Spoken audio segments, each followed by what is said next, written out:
Welcome to the MS&Me Radio Network. The broadcast shows are for informational and entertainment purposes only. They are not designed to provide listeners with specific personal, medical, or counseling advice.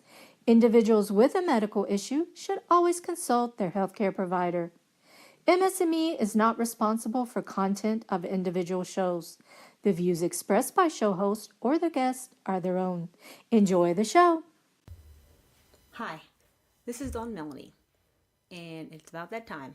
My favorite part of the day, breakfast time.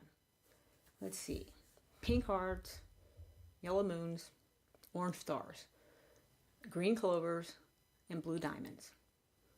All the marshmallows in a box of frosted cereal that we know as Lucky Charms. Let's see, in the purple horseshoes. Purple horseshoes that was actually added to the original mix in 1983. It's a box of Lucky Charms. Basically, the purple horseshoes signified or stood for the power of speed. Purple horseshoes. Let's see, so we got all those fun flavors or fun colors and shapes, and but they also replaced the yellow star with a shooting star.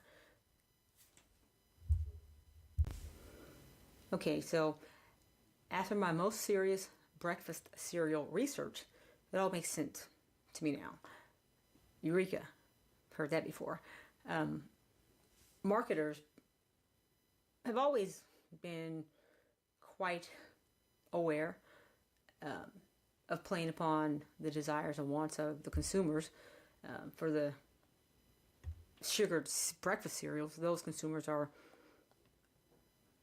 kids, the younger generation, even though it's the parents who pay for it. But that's their target, and that's who they play upon the emotions of. Kids with the pretty colors, the fun shapes, and of course the sweetened cereal. Now, the whole, like I said, the power, the shooting star, a star that's kind of fast, and the power of the purple horseshoes. I mean, I think we've all sat down at some point in our lives and given some degree of consideration of having power, whatever that may be defined by you. But we thought, what would it be like to be more powerful than I am today? Perhaps a need for speed. Maybe want to run faster, jump higher, make more money, have a more powerful job, have a more attractive partner, wife or husband, what have you. We all have we do want that power, and we all seem to have a tendency to purchase items that are indicative of that symbolize that. Thus, the marshmallows in the cereal. Kids are seeing a purple horseshoe, and like I said, the blue diamonds, orange stars, and they're like, yeah, wow. It's easy to see as kids, but even as adults, I think we're still a lot like that. There's still a bit of a kid in each of us wanting those things that symbolize as power, because with power, some people say they want to be happy, some people say they want to be powerful. I think they're synonymous. To be happy is powerful. So if you can have yourself in a happy state, like myself personally, I think that I'm powerful. I'm very powerful because I'm happy oftentimes. So I think they're synonymous, and I think the box of Lucky Charms is symbolic even today to the kid in all of us. Now back to my initial thought or initial statement regarding the Lucky Charms. I recall the advertisement. It claimed the most magical part of the day. All you need is some extra magic to start your day off right. And lucky for you, Lucky Charms marshmallow charms are pretty magical. I was reading that and I was like, wow, that sounds pretty darn good today. Made me want to run out and get some Lucky Charms for my husband. Don't even think about it. You're getting fiber. Anyway, that's all I need to hear as a kid. Just all I need is these magical marshmallows and things like that to start my day. I didn't need anything further. I was convinced. I was convinced that that's what I wanted. I wanted those. I want them now. And even further, I needed them. At least that's what I thought as a kid. Then I thought it was that simple. It wasn't. Well, maybe it was. Yeah, it probably was that simple. Well, actually, for me, it was that simple. Give me some silly food to eat. It was that simple back then, but it's not that simple now, by any means. That was a few, at least 3 decades ago. So it's not that simple now for me. For you, perhaps, and if it is, congratulations. Like I said, it was pretty straightforward, allegedly, purportedly straightforward, that this was a nutritious breakfast. Okay, back then maybe they didn't know that wasn't quite the nutritious breakfast that kids should be eating. Back then in the good old days, I believe smoking cigarettes was widely acceptable. So I guess eating sugar-coated cereal for breakfast was acceptable as well. And I say acceptable, meaning the general population, speaking for the U.S., where they didn't have no smoking signs posted everywhere or no smoking zones this far away from the building. I remember, I don't know if you do, but I remember my mom, she had to entertain Mr. Moore. That's what she called it. She named her cigarettes Mr. Moore. I guess this is where I get my weird or cynical nature. But Mom, she would tell my dad, I'm going outside with Mr. Moore right now. So she and Mr. Moore, her cigarettes, they had to get together outside, not in the house. And that's because the smell of it just didn't do it for me. So Mama, always putting me first. She responded to the parent. Okay, my baby don't like cigarette smoke, so I guess I'll go outside. Now, I'll be honest, it really wasn't about my dad. It was because of me. I was a little more adamant about staying away from the smell of cigarette smoke than my dad, as I am today. He can be around it, maybe not enjoy it, but not as a, get away from me. I'm like, get away from me. So anyway, Mom, she would go outside, smoke her cigarettes. She and Mr. Moore, and this went on for years. She and Mr. Moore were going outside smoking a cigarette. Never inside, never in the car, never around any of us, any of the kids, or my dad, just outside. But who knew? Who knew that actually some 40 plus years ago, she was actually doing me a favor. Not necessarily intentionally, but she wasn't selfishly exposing me to the perils of the secondhand cigarette smoke that we know of now. I always say, wow, hindsight is something else. Hindsight. Even if we knew now what we didn't know then about the dangers of smoking, that addictive hold that it holds on to, it's like it puts a headlock on people, that nicotine headlock or something like that. It grasps the user and just never lets them go. That's what I liken it to. Kind of like one of those WWF wrestling matches or something. I know how, well, not the acting, but the acting is trying to portray that brute force that's exhibited by one wrestler towards another. That seems like what cigarette smoking does to users. It just grabs hold of them and they can't get out of the headlock.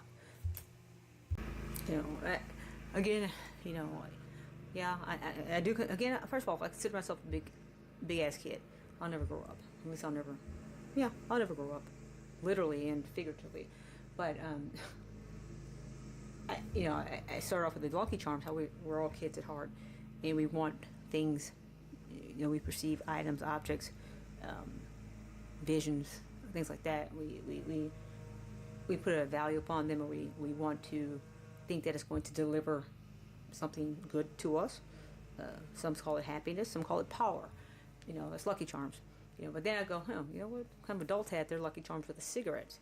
These silly little cigarettes with a silly smoke that tasted, I don't know, well, it smells. If it tastes anything like it smells, it sucks. I don't smell, but if smoking cigarettes tastes anything like it smells, goodness gracious, it must be some kind of weird adult, you lose your taste buds and you enjoy this. But even if we knew of those nicotine addictions that we do now, if we like knew that they were forming, or if we knew the correlation between smoking cigarettes with the rise of lung cancer, you know, I'd say mostly directly correlated to smoking, even though I know my mom's listening. Not everybody who has lung cancer smokes, correct. However, there's a higher preponderance of lung cancer if one does smoke. So that's what I'm saying is that, you know, if we knew that if you smoke often, your chances are going to be higher. Even if we knew all these things, I think we all should have been skeptical of that strong claim. You know, how smoking is going to make you cool and make you put you on a different status quo, you know, the in crowd. Similar to the good old Lucky Charms cereal. Frosted Lucky Charms, they're magically delicious. Magically delicious. Yeah, that's what they got me. I'll admit. I mean, like, why feel sorry for yourself? What good does that do you? I know it doesn't do me any good, but yeah, I'm being a little cynical there, but seriously, what's the point of feeling sorry for yourself? I think it's pretty weak. And, you know, I remember I talked about power. You know, if you're feeling sorry for yourself, it probably means that you're feeling weak or powerless or not as powerful as you'd like to be. I know from my experiences, I know that if I, you know, have a relapse, when I've had relapses, yeah, sure, I felt like, oh, not woe was me, but this sucks, and you know, okay, how do I get over this?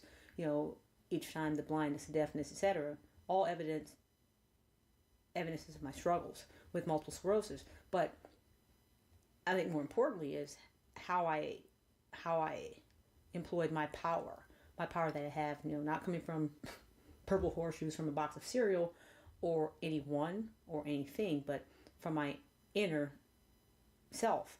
And I know my power, I treat my power as my health, or shall I say health is my power, my good health. So I know it's not perfect, but I am thankful for what I do have. And, you know, me personally, I mean, I probably said before on the show sometime, but kind of like, what's your meaning in life, or like, what's your purpose?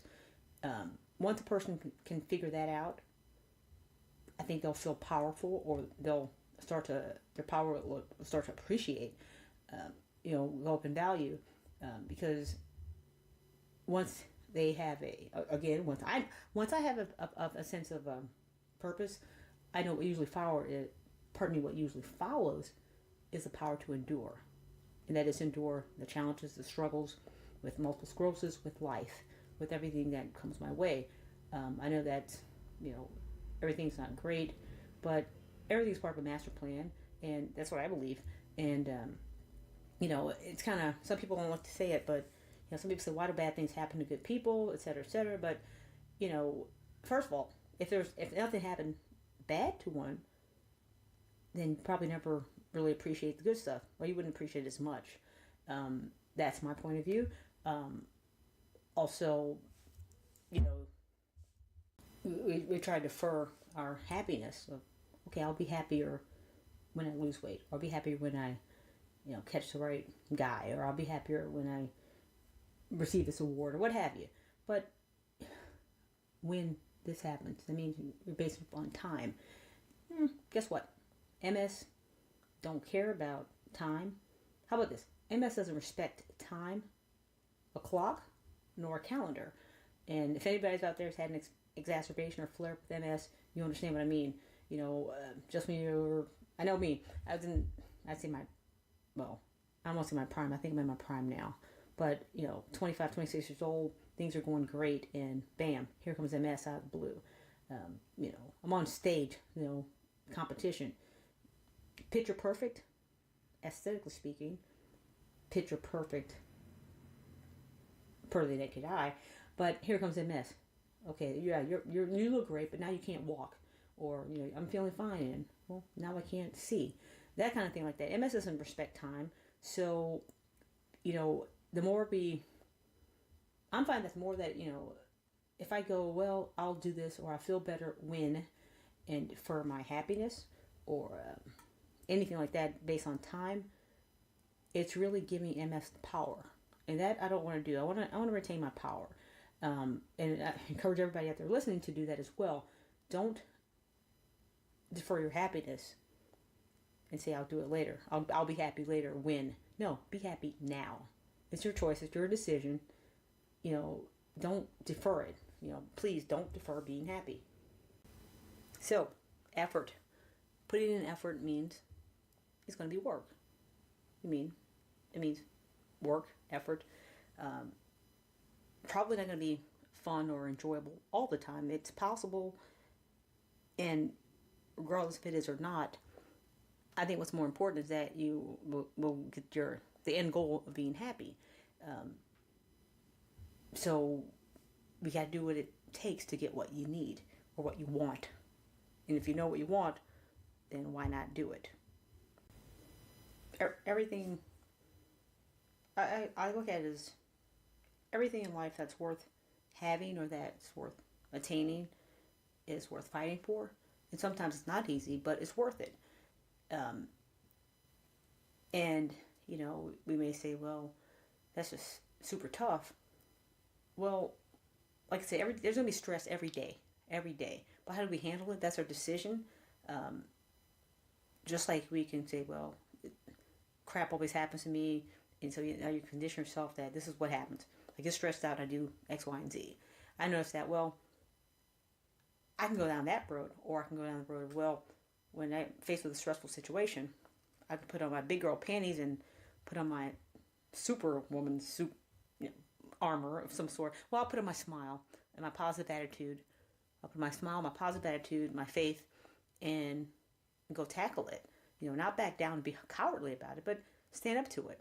So if I continue to train myself like that and condition myself, then when I'm encountered with the stressful situations, MS flare up, what have you, social relationships, and things of that nature, I'm prepared. I'm better equipped to face it.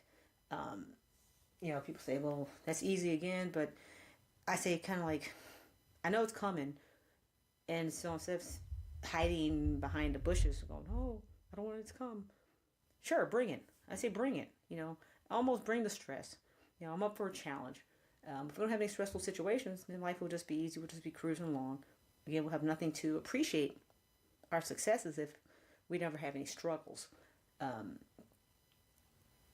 If we are equipped to have some means to recover from that stress, then it's not as traumatic to us, let's say.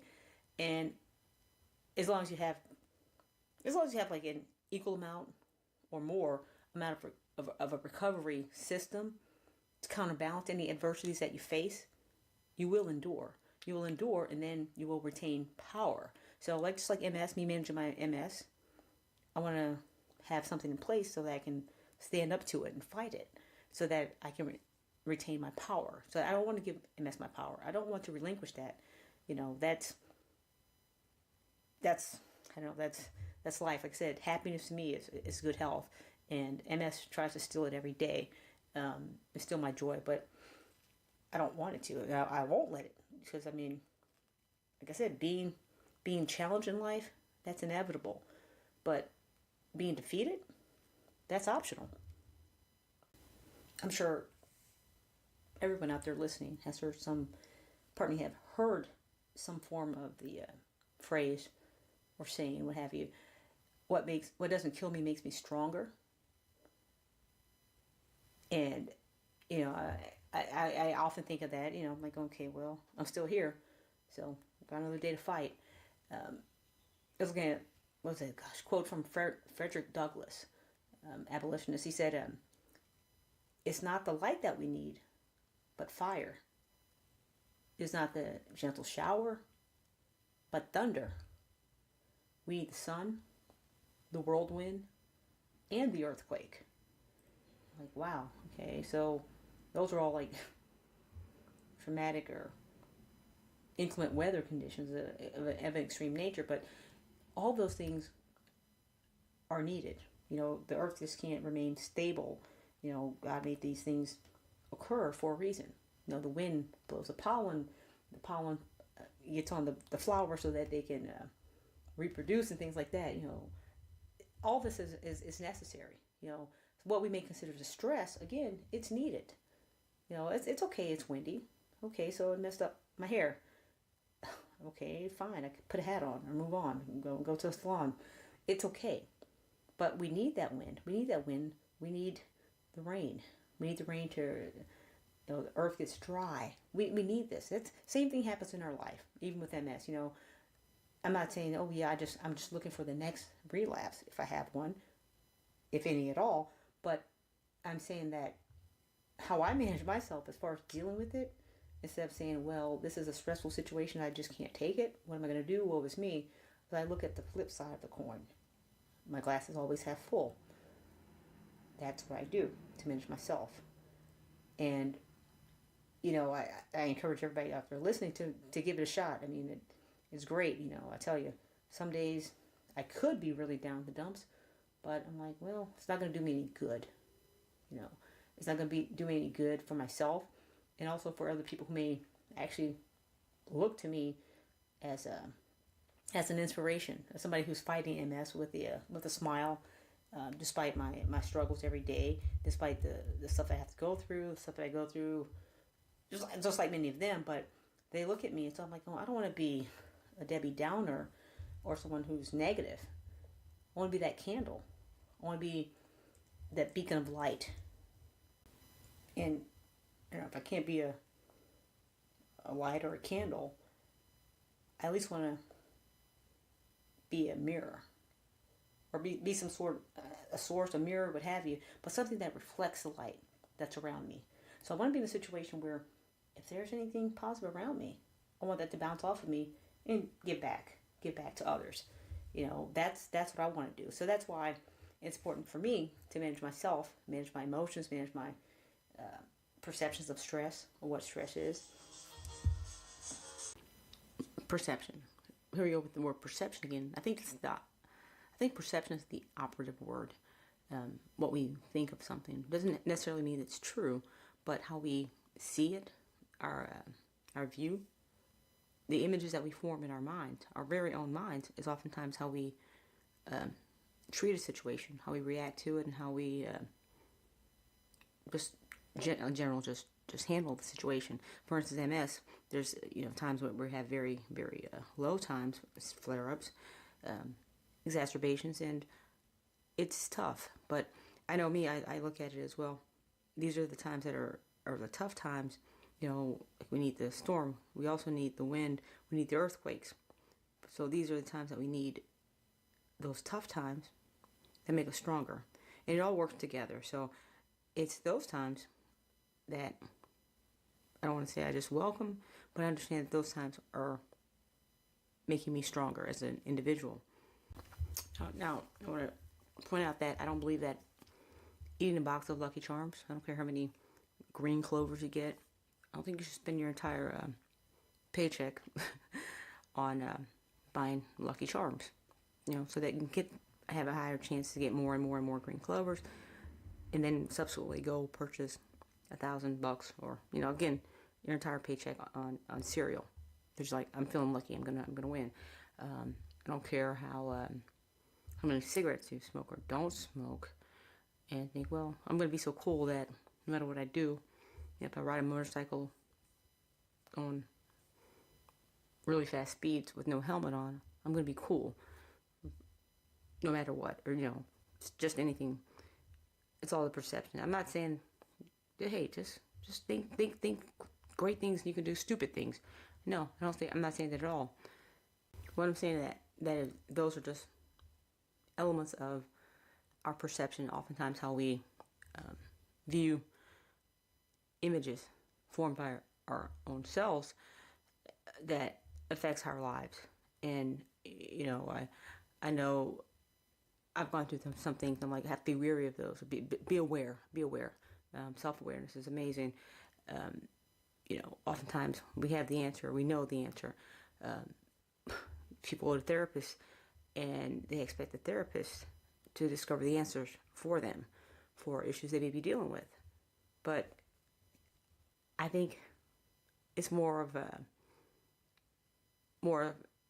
the therapist isn't going to, first of all, the therapist is not going to give you the answer. What the therapist does is the therapist helps you discover the answer, helps you focus your attention in a way that you're guided to arrive at the answer, an answer that you knew was already there. But because of your own emotional storm, you probably fail to even see the answer. I say emotional storm, and of course I think oftentimes with MS we have cog fog, problems with cognitive issues there. So again, sometimes that's an element. We need some help focusing to get to an answer to that we're trying to resolve a problem or an issue. Again, just to get to what was there, right there in front of you, to realize it, accept it, and to work with it. I agree with the quote. Someone said, "The luckier that I am, the more success that I have." See, I don't believe you need boxes of Lucky Charm, but you need some effort to achieve your goals. Some work needs to be done. 20 years ago, 20 years and 2 weeks, I started to manage myself. I started to manage my multiple sclerosis. That's when I knew that was what was causing the turmoil in my life. I had multiple sclerosis, relapse and remitting multiple sclerosis. I knew what I was working with. I knew my challenges. I knew the risks. I knew all the possibilities. But I made choices. I followed through. Everything didn't work out as I would have liked. Of course, I had exacerbations, flare-ups, changes of medicine several times, but I stayed the course. I knew what I was working with, so I can't say multiple sclerosis caused me all these problems. I can say, knowing about multiple sclerosis, I was able to address it and to manage myself. This is Dawn and Melanie. I thank you all for joining me this week for another episode of Managing Self, and I do pray that you all are well and healthy. I'm not going to wish luck for anybody, but I am going to pray for your success, your successful management of your multiple sclerosis, whatever you're dealing with, but just success in life. This has been Dawn and Melanie, and I thank you for joining me. And I do hope you'll join me next week. I'll touch a little bit more about stress and recovery from stress and strengthening ourselves. Thank you again. Have a blessed week.